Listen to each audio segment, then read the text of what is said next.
Good morning friends. कल तक हमने क्या पढ़ा था? चरक सूत्र 1 में बहुत सारे टॉपिक्स हमने कंप्लीट किए थे। लास्ट वाला टॉपिक था जो हमने कंप्लीट किया था वो था धातु साम्य क्रिया प्रोक्ता तंत्रस्य अस्य प्रयोजनम। हमारा जो तंत्र है उसका प्रयोजन क्या है? तो धातु साम्य क्रिया करना वो प्रयोजन है, वो लास्ट पढ़ा था। अब हम आगे 53 नंबर का श्लोक पढ़ते हैं। उसमें क्या है? काल बुद्धि इंद्रिय अर्थानाम योगो मिथ्या न च अति च द्रव्याश्रयाणाम व्याधिनाम त्रिविधो हेतु संग्रह। मतलब यहाँ 3 प्रकार के आयतन बताए हैं, 3 प्रकार के हेतु बताए हैं। किसके 3 प्रकार के हेतु बताए हैं? व्याधि के। योग, मिथ्यायोग, हीन योग, अतियोग, अयोग, ये तीनों बताए हैं। किसके? अयोग, योग और अतियोग। किसके? काल बुद्धि और इंद्रिय के। काल बुद्धि और इंद्रिय के। काल बुद्धि, काल जो है उसको परिणाम भी बोलते हैं। काल, मिथ्यायोग, अयोग और अतियोग, ये त्रिविध हेतु बताए हैं। किसके?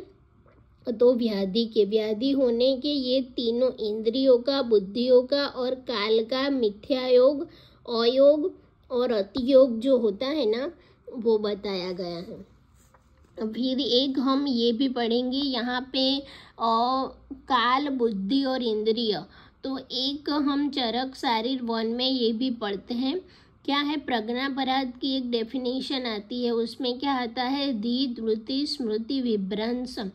प्रज्ञापराध किसको बोलते हैं? तो धी, धृति और स्मृति का विभ्रंश होता है ना, उसको प्रज्ञापराध बोलते हैं।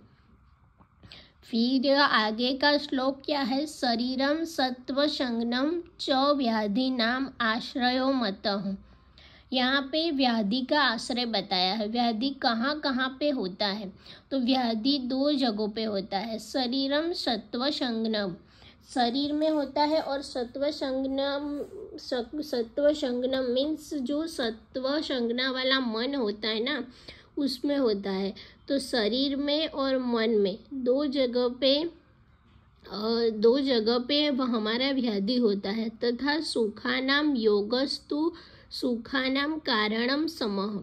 ये बहुत इम्पोर्टेंट है। योगस्तु सुखानाम कारणम समः। सुख का कारण क्या है? तो योग। ये हमने अभी देखा ना, मिथ्या योग, अयोग, अति योग, वो नहीं होता है। जो सम्यक योग होता है ना, वो सुख का कारण है। सुख दैट मीन्स रोग नहीं होता है। जो रोग नहीं होता है उसको सुख का कारण बोलते हैं।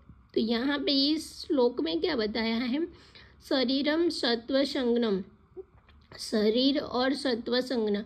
सत्वसंज्ञा वाला जो हमारा मन है और शरीर, ये दोनों व्याधि नाम आश्रयो मतः, व्याधि का आश्रय है।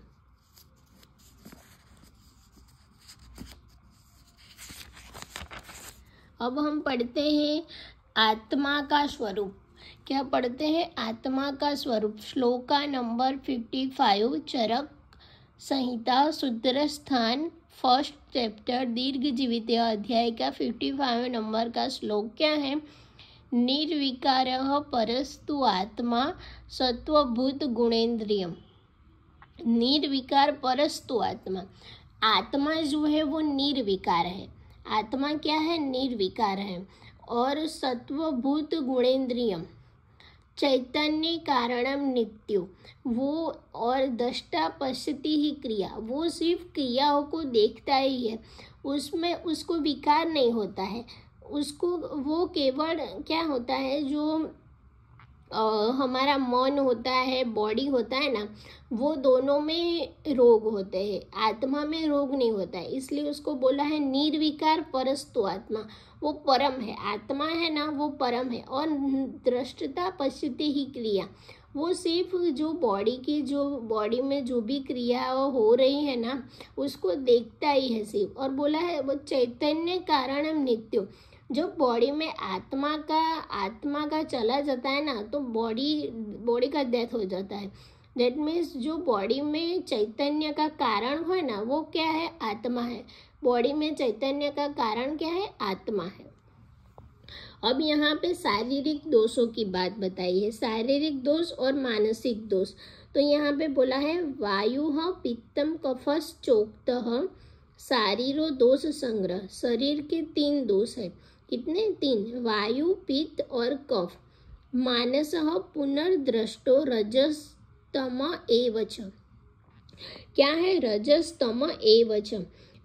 रज और तम जो है वो मानस दोष है।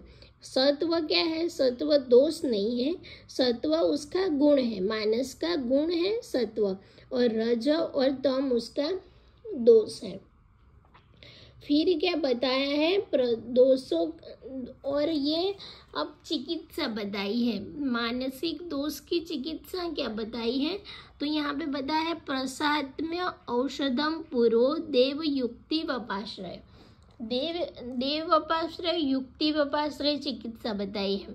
ये जो पहले है ना शारीरिक दोष की जो चिकित्सा है वो है देव वपाश्रय और युक्ति प्रपाश्रय।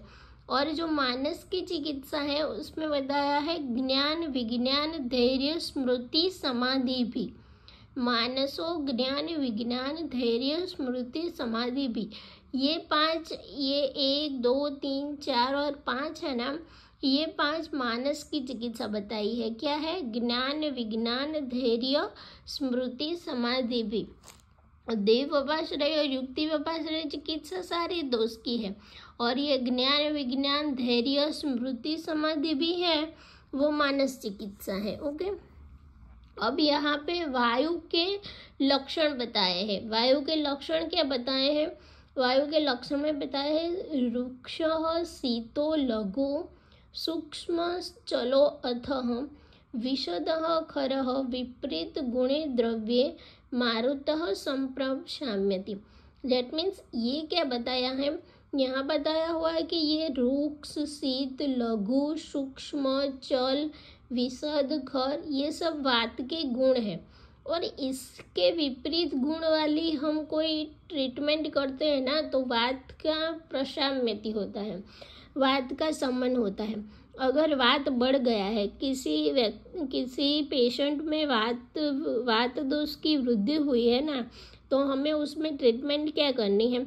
तो हमें उसमें ये सब जो रुक्ष, शीत, लघु, सूक्ष्म, चल, विशद, खर से ऑपोजिट द्रव्य वाली गुण वाला जो द्रव्य लेना है, और उससे हम ट्रीटमेंट करेंगे ना, तो वायु का नाश होता है।